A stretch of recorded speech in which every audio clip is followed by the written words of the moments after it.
नमस्कार दोस्तों और स्वागत है आपका इस खास कार्यक्रम में। आज हम बात करेंगे एक ऐसे प्रोजेक्ट के बारे में जो न सिर्फ महत्वाकांक्षी है बल्कि भारत के भविष्य के लिए बेहद अहम भी है। National river linking project. जी हाँ दोस्तों, आपने सही सुना। यह प्रोजेक्ट जिसकी लागत लगभग 130 बिलियन डॉलर है, भारत के नक्शे को ही बदल कर रख देगा। इस प्रोजेक्ट का मकसद है देश की नदियों को आपस में जोड़ना, जिससे न सिर्फ खेती बाड़ी को बढ़ावा मिलेगा बल्कि बिजली उत्पादन और जल परिवहन में भी क्रांति आएगी। लेकिन दोस्तों, हर सिक्के के दो पहलू होते हैं। इस प्रोजेक्ट के साथ भी कुछ चुनौतियां जुड़ी हैं। पर्यावरण पर इसका क्या असर होगा? क्या यह प्रोजेक्ट आर्थिक रूप से व्यवहारिक है? इन सभी सवालों के जवाब जानने के लिए हमारे साथ बने रहिए। दोस्तों, भारत एक ऐसा देश है जहां एक तरफ तो सूखे का कहर होता है तो वहीं दूसरी तरफ बाढ़ से तबाही मचती है। कुछ इलाके पानी की कमी से जूझते हैं तो कुछ इलाकों में बाढ़ से लाखों लोग बेघर हो जाते हैं। ऐसे में सवाल उठता है कि क्या इन दोनों समस्याओं का कोई समाधान है? जी हां दोस्तों, नेशनल रिवर लिंकिंग प्रोजेक्ट इसी सवाल का जवाब है। इस प्रोजेक्ट के तहत देश की प्रमुख नदियों को आपस में जोड़ा जाएगा।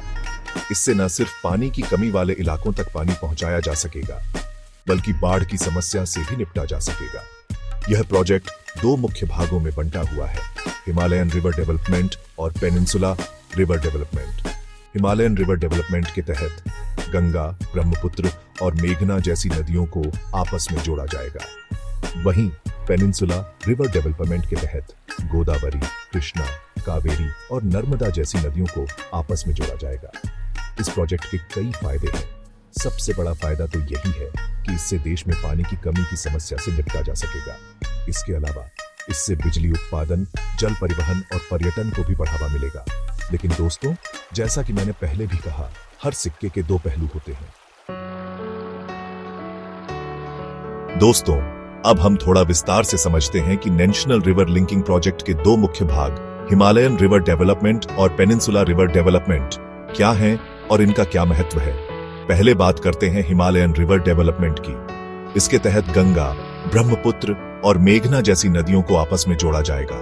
ये नदियां हिमालय से निकलती हैं और साल भर पानी से लबालब रहती हैं। इन नदियों का पानी उन इलाकों तक पहुंचाया जाएगा जहां पानी की कमी है। इसके लिए नहरें, सुरंगें और बांध बनाए जाएंगे। अब बात करते हैं पेनिनसुला रिवर डेवलपमेंट की। इसके तहत गोदावरी, कृष्णा, कावेरी और नर्मदा जैसी नदियों को आपस में जोड़ा जाएगा। ये नदियां दक्षिण भारत में बहती हैं और मानसून पर निर्भर हैं। मानसून के मौसम में इनमें बाढ़ आ जाती है, जबकि बाकी समय में इनमें पानी कम रहता है। इन नदियों को आपस में जोड़ने से न सिर्फ पानी की कमी वाले इलाकों तक पानी पहुंचाया जा सकेगा बल्कि बाढ़ की समस्या से भी निपटा जा सकेगा। दोनों ही प्रोजेक्ट अपने आप में बहुत बड़े और चुनौतीपूर्ण हैं, लेकिन अगर ये प्रोजेक्ट सफल होते हैं तो भारत के लिए यह एक बहुत बड़ी उपलब्धि होगी। दोस्तों, अब हम आपको बताएंगे उन 10 सबसे बड़े रिवर लिंक प्रोजेक्ट्स के बारे में जो नेशनल रिवर लिंकिंग प्रोजेक्ट का हिस्सा है। पहला, केन बेतवा लिंक। यह प्रोजेक्ट मध्य प्रदेश और उत्तर प्रदेश में केन और बेतवा नदियों को जोड़ेगा। इससे बुंदेलखंड क्षेत्र में पानी की कमी की समस्या से निपटने में मदद मिलेगी। दूसरा, दामोदर गंगा लिंक। यह प्रोजेक्ट पश्चिम बंगाल और झारखंड में दामोदर और गंगा नदियों को जोड़ेगा। इससे बाढ़ नियंत्रण में मदद मिलेगी और सिंचाई के लिए पानी उपलब्ध होगा। तीसरा, गोदावरी कृष्णा लिंक। यह प्रोजेक्ट महाराष्ट्र और आंध्र प्रदेश में गोदावरी और कृष्णा नदियों को जोड़ेगा। इससे सूखाग्रस्त रायलसीमा क्षेत्र में पानी की कमी की समस्या से निपटने में मदद मिलेगी। चौथा, कृष्णा पेन्नार लिंक। यह प्रोजेक्ट आंध्र प्रदेश और तमिलनाडु में कृष्णा और पेन्नार नदियों को जोड़ेगा। इससे तमिलनाडु के सूखाग्रस्त क्षेत्रों को पानी मिलेगा। पांचवा, महानदी गोदावरी लिंक। यह प्रोजेक्ट ओडिशा और आंध्र प्रदेश में महानदी और गोदावरी नदियों को जोड़ेगा। इससे सिंचाई और पेयजल के लिए पानी उपलब्ध होगा। छठा, नर्मदा ताप्ती दमन गंगा लिंक। यह प्रोजेक्ट गुजरात, महाराष्ट्र और मध्य प्रदेश में नर्मदा, ताप्ती और दमन नदियों को जोड़ेगा। इससे सूखे की समस्या से निपटने में मदद मिलेगी। सातवां, पेन्नार कावेरी लिंक। यह प्रोजेक्ट आंध्र प्रदेश और तमिलनाडु में पेन्नार और कावेरी नदियों को जोड़ेगा। इससे कावेरी डेल्टा में पानी की कमी की समस्या से निपटने में मदद मिलेगी। आठवां, सोन गंगा लिंक। यह प्रोजेक्ट बिहार और उत्तर प्रदेश में सोन और गंगा नदियों को जोड़ेगा। इससे बिहार के सूखाग्रस्त क्षेत्रों को पानी मिलेगा। नौवा ताप्ती नर्मदा लिंक। यह प्रोजेक्ट गुजरात और महाराष्ट्र में ताप्ती और नर्मदा नदियों को जोड़ेगा। इससे सूखे की समस्या से निपटने में मदद मिलेगी। 10वां यमुना सतलुज लिंक। यह प्रोजेक्ट हरियाणा, पंजाब और राजस्थान में यमुना और सतलुज नदियों को जोड़ेगा। इससे राजस्थान के सूखाग्रस्त क्षेत्रों को पानी मिलेगा। Chapter 4 Ken Betwa link. शुरुआत हो चुकी है। दोस्तों, नेशनल रिवर लिंकिंग प्रोजेक्ट के तहत सबसे पहले केन बेतवा लिंक का काम शुरू हो चुका है। यह प्रोजेक्ट मध्य प्रदेश और उत्तर प्रदेश के बुंदेलखंड क्षेत्र के लिए बेहद अहम है। यह इलाका पानी की कमी से जूझ रहा है और केन बेतवा लिंक इस समस्या का समाधान साबित हो सकता है। इस प्रोजेक्ट के तहत केन नदी पर एक बांध बनाया जाएगा और उससे नहर के जरिए बेतवा नदी में पानी छोड़ा जाएगा। इससे लगभग 10 लाख हेक्टेयर जमीन की सिंचाई हो सकेगी और लाखों लोगों को पेयजल उपलब्ध हो सकेगा। यह प्रोजेक्ट न सिर्फ बुंदेलखंड के लिए बल्कि पूरे देश के लिए एक मिसाल है। इस प्रोजेक्ट की सफलता से दूसरे रिवर लिंक प्रोजेक्ट्स को भी गति मिलेगी। चैप्टर 5 खेती, बिजली और विकास। नदियों को जोड़ने के फायदे। दोस्तों, नेशनल रिवर लिंकिंग प्रोजेक्ट के कई फायदे हैं। इससे न सिर्फ पानी की कमी की समस्या से निपटा जा सकेगा बल्कि खेती, बिजली उत्पादन, जल परिवहन और पर्यटन को भी बढ़ावा मिलेगा। सबसे बड़ा फायदा तो यही है कि इससे देश में सिंचाई क्षमता बढ़ेगी।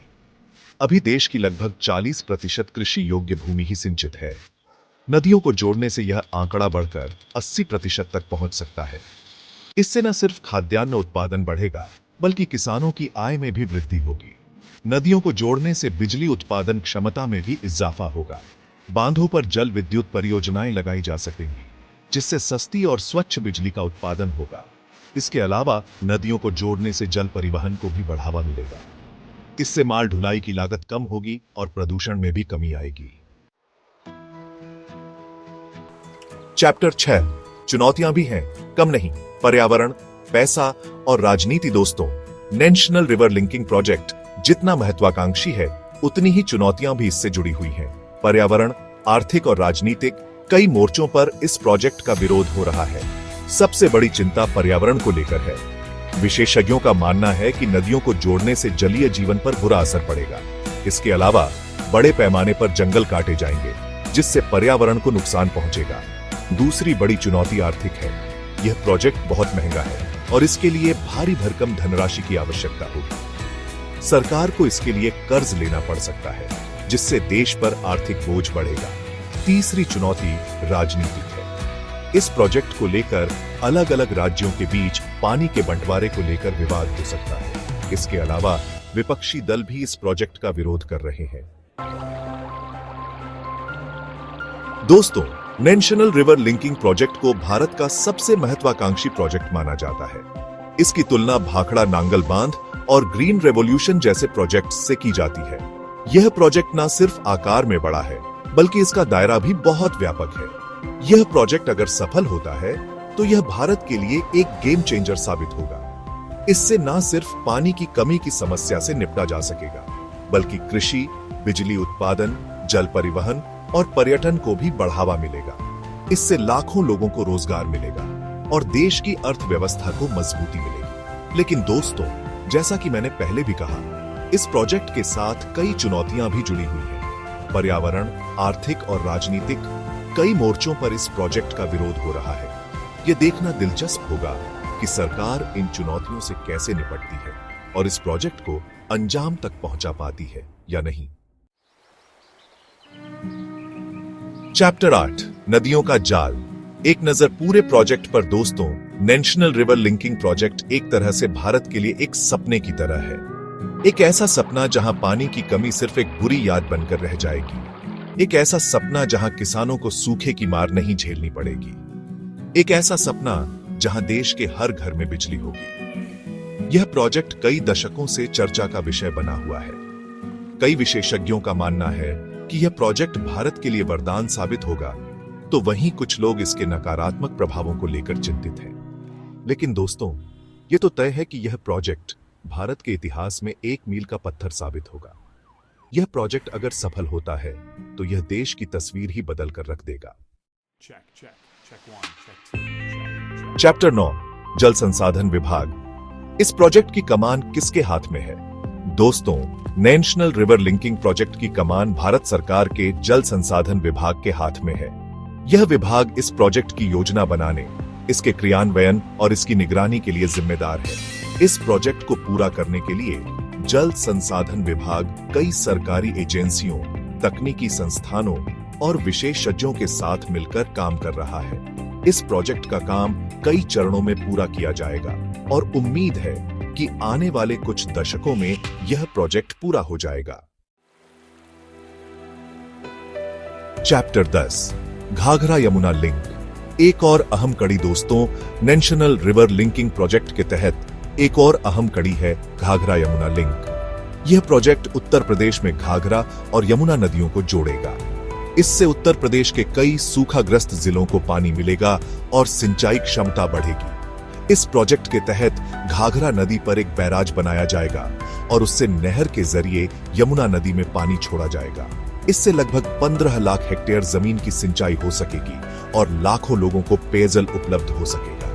यह प्रोजेक्ट उत्तर प्रदेश की अर्थव्यवस्था के लिए भी बहुत फायदेमंद होगा। इससे कृषि उत्पादन बढ़ेगा और रोजगार के नए अवसर पैदा होंगे।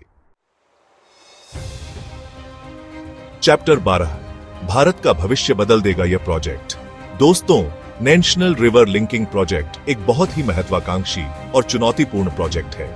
इसके कई फायदे हैं, लेकिन कुछ नुकसान भी हैं। यह प्रोजेक्ट अगर सफल होता है तो यह भारत के लिए एक गेम चेंजर साबित होगा। लेकिन अगर यह प्रोजेक्ट विफल होता है तो इसके गंभीर परिणाम होंगे। यह देखना दिलचस्प होगा कि सरकार इस प्रोजेक्ट को कैसे अंजाम तक पहुंचाती है। क्या यह प्रोजेक्ट भारत के लिए वरदान साबित होगा या अभिशाप? ये तो वक्त ही बताएगा। आज के एपिसोड में बस इतना ही। हमें उम्मीद है कि आपको यह जानकारी पसंद आई होगी। ऐसे ही ज्ञानवर्धक वीडियो देखते रहने के लिए हमारे चैनल को सब्सक्राइब करें और बेल आइकॉन दबाना ना भूलें। धन्यवाद। सब्सक्राइब कीजिए फैक्ट वर्ल्ड हिंदी को।